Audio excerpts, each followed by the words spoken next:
Asante sana. Mimi ninaitwa Agustino Onesmo Simon, ni mkasi wa Ngulelo.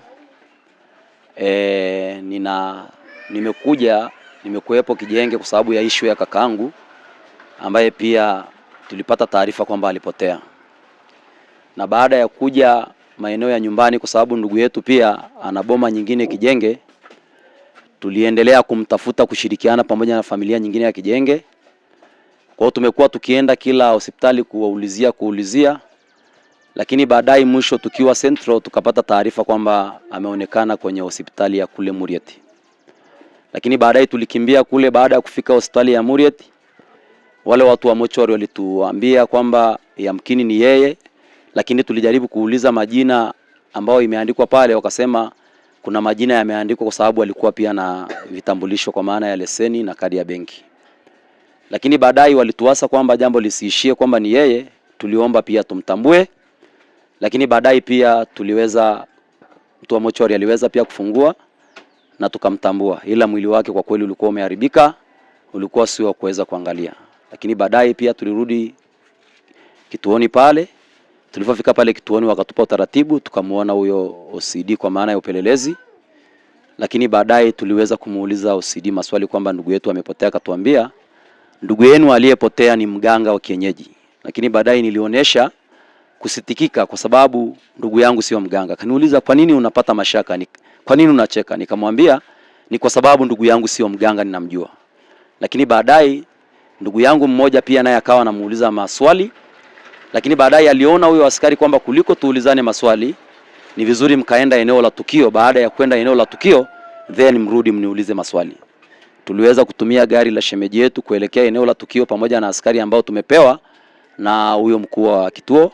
Tukaenda naye kule. Tulipofika eneo ile, tulifika maeneo kama dampo chini, kuna barabara fulani ya rough road inakata kwa chini, kwa sababu pia mimi sio mwenyeji pia kule. Tulipofika kule, tuliweza kupaki magari kwa sababu tulikuwa na magari yetu na huyo askari. Tuliingia tukaanza kuona nyumba fulani kubwa hapo ndani, maana ile nyumba ilikuwa na fence fulani kama ya majani.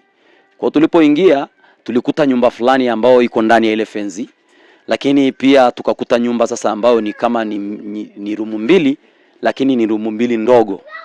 Baadaye askari alisaidia akaingiza mkono akafungua, kwa sababu ule mlango askari aliweza kufungua kwa sababu ule mlango ni ule wa kuingiza mkono na kufungua kwa ndani. Kwa hiyo askari alipofungua ndio akatuambia ndugu yenu ambaye ni mganga amefia hapa. Kwa hiyo tulipoingia pale kushangaa, tukaanza kuona mazingira ya pale, kwa kweli ni mazingira ya kwa mganga. Kwa kweli mazingira ya kwa mganga jinsi tulivyoona, na inaonekana kwamba yale mazingira ni mazingira ya mganga wa muda mrefu, kwa sababu pia pale nje ukijaribu kuangalia kuna ile mazingira yale mabanda kama mganga anajengaga, kwa sababu ya ile uongo wa kuku. Tuliona kwa kweli vitu kama vile pale yale mabanda, kama tulivyokuwa tumezunguka pale kuyaona yale mabanda. Lakini baadaye askari alituambia hivyo. Lakini baadaye wakati tukiwa wengi kama ndugu, tunasikitika ndugu yetu na nini, tulitoka pale tukaona viatu vya ndugu yetu. Pamoja na kutambua baadhi ya majina kule, tuliona kwa sababu saa hiyo bado hatujaona vitambulisho, then mpaka turudi polisi tena ndio tuweze kupewa taarifa baada ya kwenda sehemu ya tukio. Tuliona viatu vya ndugu yetu pale, tukajaribu kuangalia. Mjomba wangu ambao ni mjomba wake na ndugu yangu sasa akawa ametambua zile viatu kwamba ni ya mjomba wake. Baadaye tukashauriana pale ni nini, tukawa tunamuuliza yule askari. Sasa tulienda naye pale kwamba kama basi huyu ndugu yetu ni mganga, ni kwa nini basi amefungiwa ndani? Je, alikuwa anagangwa akajifungia mwenyewe ndani? Manake basi kama alikuwa ni mganga, kwa nini afie ndani? Na ni kwa nini sasa afungiwe ndani? Basi akatuambia hilo ni maswali ambayo yanihusu, lazima turudi kule kituo cha polisi mkaulize yule ambao tulipewa sasa kama askari. Lakini baadaye nikamuuliza, na hii nyumba nyingine mbona ni kubwa na ina kufuli kwa nje?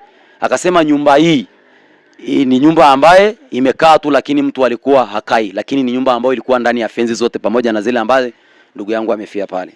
Lakini sasa hoja yangu mimi kwa swali ninalopenda kuuliza, nikajiuliza kama ndugu yangu alikuwa ni mganga, ni kweli mazingira pale ni kwa mganga, lakini kama alikuwa ni mganga, hapa nyuma simu zinaita, taarifa tunazozipata ni mwili ulitolewa pale, imepatikana siku ya Jumapili.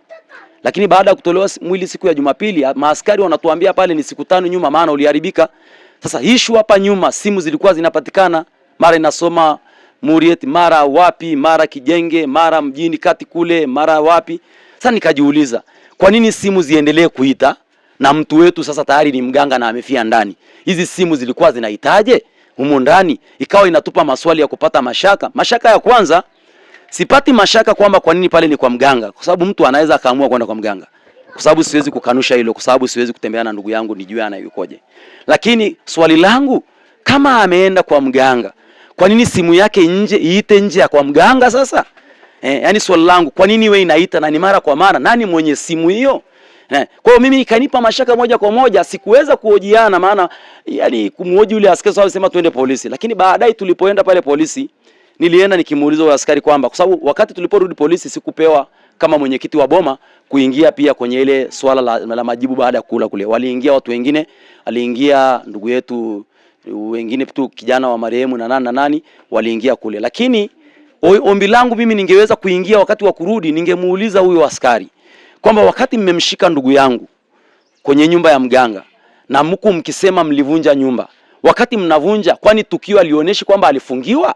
Kwa sababu nyumba ile inaonekana wao dhahiri kwamba walituambia imevunjwa na wakatuambia walivunja kwa kishindo kikubwa. Sasa kama walivunja, maana yake ilifungwa na kufuli. Sasa mganga alijifungia ndani, akajifungia ndani. Lakini wakati ule ningeweza kumuuliza, kwa sababu kuna picha tulizichukua pale ukutani pale, kuna vitu vya kiganga kama nilivyotangulia kusema awali kwamba pale mazingira ni ya kwa mganga rasmi kabisa. Usisahau kusubscribe na kugusa alama ya kengele ili uwe wa kwanza kupata taarifa zetu kila tunapoweka Msomi News.